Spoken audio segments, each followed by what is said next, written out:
할렐루야, 좋은 아침입니다. 오늘도 말씀으로 하루를 시작합니다. 슬기로운 아침 시간, 고린도전서 6장 말씀입니다. 세상은 많은 사람들이 모여 사는 거대한 공동체이기 때문에 좋은 점도 있고 불편한 점도 있습니다. 좋은 점이야 함께 살아가기에 외롭지 않고 협력하여 더 좋은 결과물을 만들어낼 수 있는 것이 좋은 점이죠. 반대로 불편한 점도 있습니다.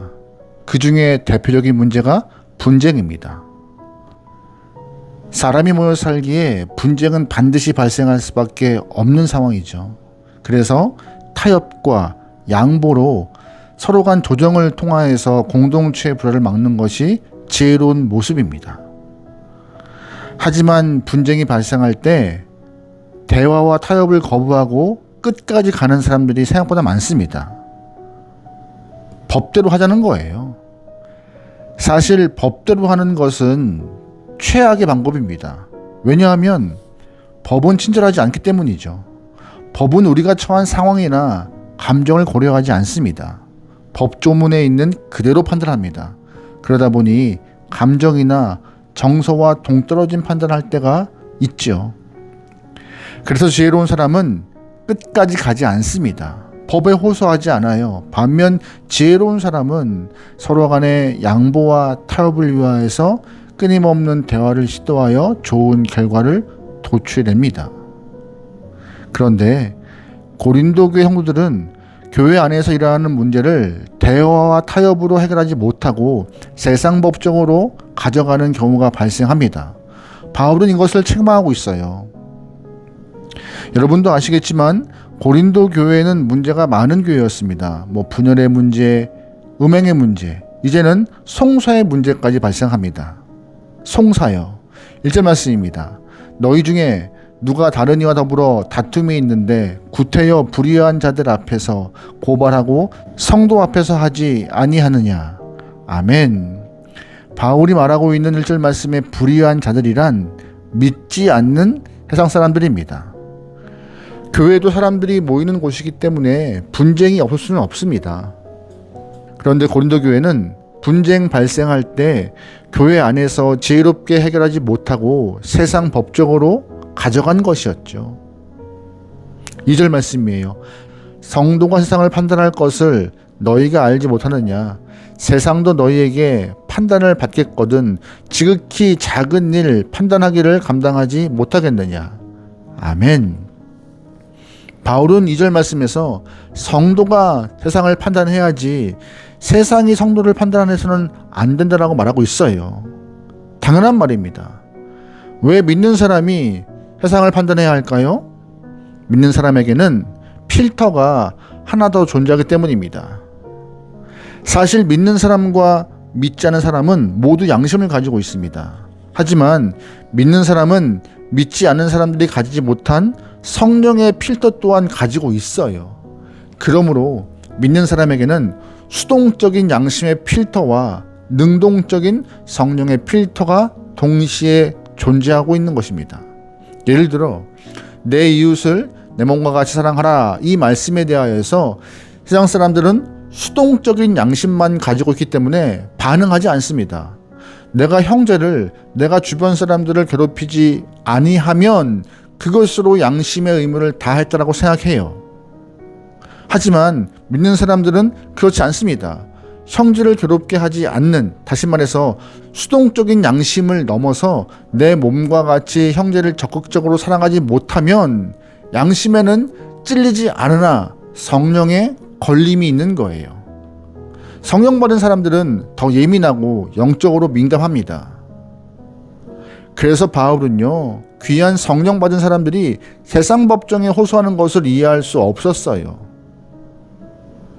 그런데 이 문제는 고린도 교회뿐만 아니라 오늘날 교회에서도 일어나고 있는 문제입니다. 세상 법정에 교회 문제를 가지고 가는 일이 얼마나 많습니까? 왜 이런 일이 발생해요? 교회가 순수한 복음을 전하지 않고 있고 수익 사업을 하기 때문입니다. 사회복지법인, 비인가 영리단체, 교육기관 등 교회 이외의 단체를 세워놓고 돈이 오가기 때문에 그 안에 순수한 복음보다 이익이 자연스럽게 스며들고 이익에 눈먼 사람들 때문에 타협하거나 양보하지 않는 상황이 발생하게 된 것이죠. 물질 때문에 신앙도 팔아먹는 세상이 된 것입니다. 안타까운 현실입니다. 바울은 본문 속에서 교회 안에 분쟁이 일어나는 이유를 또다시 제시하고 있어요. 5절 말씀이에요. 내가 너희를 부끄럽게 하려 하여 이 말을 하노니 너희 가운데 그 형제 간의 일을 판단할 만한 지혜 있는 자가 이같이 하나도 없느냐. 아멘. 다시 말해서 지혜 있는 자가 없기 때문에 교회 안의 문제를 세상 법정으로 가져간다라고 바울은 보고 있는 것이죠. 과거 이스라엘에는 모세라는 인물이 출애굽의 40년 여정을 인도하면서 많은 문제 또한 해결해 나갔습니다. 모세가 세상을 떠난 이후 이스라엘은 여호수아가 중심이 되어 분쟁을 해결해 나갔습니다. 하지만 여호수아가 죽고 이스라엘 공동체에는 어른이 사라졌고 하사시대의 혼란함이 오고 있었습니다. 하나님은 레위지파를 세워서 이스라엘을 영적으로 지도하게 하셨지만 레위지파가 타락하고 난 이후 이스라엘 사람들을 지도할 사람이 없었던 거예요. 오늘도 많은 교회들이 문제를 해결하지 못하는 이유가 뭔지 아세요? 믿고 따를 만한 존경받을 목회자, 중직자, 어른이었기 때문입니다. 이것은 심각한 문제가 아닐 수 없습니다. 그래서 바울은 고린도 교회 성도들에게 극약 처방을 내리고 있습니다. 7절입니다. 너희가 피차 고발함으로 너희 가운데 이미 뚜렷한 허물이 있나니 차라리 불의를 당하는 것이 낫지 아니하며 차라리 속는 것이 낫지 아니하냐. 아멘. 바울은 세상 법정으로 문제를 가져가는 것은 하나님께 죄를 범하는 것이니까 차라리 손해보는 것이 더 낫다라고 말하고 있는 것입니다. 성도가 손해보는 것이 그리스도의 피로 값주고 산 교회가 손가락질 받는 것보다 낫다는 이야기인 거예요. 우리는 세상 법정에 호소할 권리가 있습니다. 하지만 이 권리가 하나님의 영광이 되는 것은 하지만 이 권리가 하나님의 영광이 되는 것이라 말할 수는 없는 것이죠. 12절이에요. 모든 것이 내게 가하나 다 유익한 것이 아니요 모든 것이 내게 가하나 내가 무엇이든 얽매이지 아니하리라. 음식은 배를 위하여 있고 배는 음식을 위하여 있나니 하나님은 이것저것을 다 패하시리라. 몸은 음란을 위하여 있지 않고 오직 주를 위하여 있으며 주는 몸을 위하여 계시느니라. 아멘. 성도가 살아있는 목표가 무엇인지 말하고 있는데요. 아까 12절 말씀 보면은요. 오직 주님 때문에 주님을 목표 삼아 살아가고 있다라고 말하고 있는 것이에요. 우리는 주의 영광을 위해 살아야 하는데 내가 조금이라도 손해보는 것을 견디지 못한다면 우리는 주님을 위해 살아가는 것이 아닙니다. 송사와 분쟁의 문제뿐만 아니라 우리 평생의 삶이 주를 위하여 살며 주를 위하여 손해보기를 바랍니다.